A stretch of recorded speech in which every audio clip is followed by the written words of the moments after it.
فرمایا اے بہت بڑا کبیرہ گناہ ہے جڑا بندہ بے حیا ہوندا وے۔ اے نوجوانوں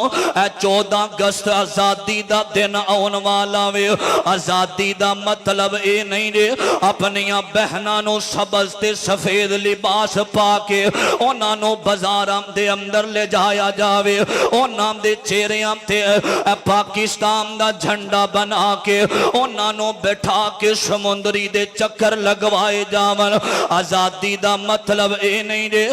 گڈیاں دے اندر سونگ دیاں آوازاں بلند کر دیتیاں جاون۔ ایسے ایسے جاہل نے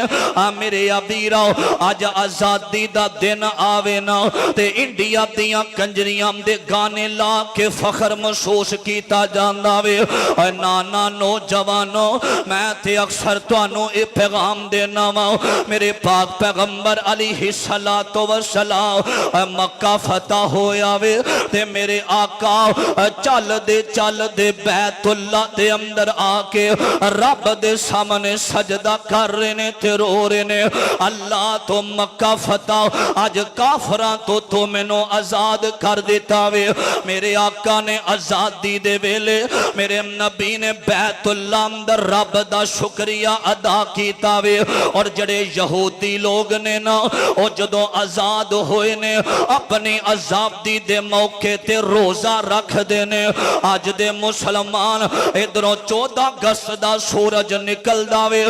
میرے ابیرہ چنڈیاں لے کے باجے لے کے سارے نمازیاں نو پریشان کیتا جاندا وے، لوگاں نو باجے بجا بجا کے مذاق اڑایا جاندا وے، لوگاں تے نمازیاں نو ذلیل کیتا جاندا وے۔ اے دا نام آزادی نہیں دے نوجوانوں سمجھیا کرو جدوں پاکستان آزاد ہویا وے بڑے بڑے نوجواناں نے اپنی جاناں دے نذرانے پیش کر دیتے نے انہاں شہادتاں نو ویکھیا کر میرے ابیراؤ آقا علیہ السلام فرماندے نے فرمایا جڑا بندہ بے حیائی کردا وے جدے دل اندر بے حیائی ہوندی ہے فرمایا بے حیا بندہ بے حیائی ظاہر کرنا والا بے حیائی چھپ کے کرنا والا چھپ جاندا وے تے چھپ کے گناہ کر کے سمجھدا وے مینوں دنیا والیاں نے نہیں ویکھیا میں تے گناہ چھپ کے پیا کرنا وا نانا مسلمانا چھپ کے کریں گا تینوں دنیا دا کوئی نہیں ویندا آسمان دا رب تے ویندا رے مالک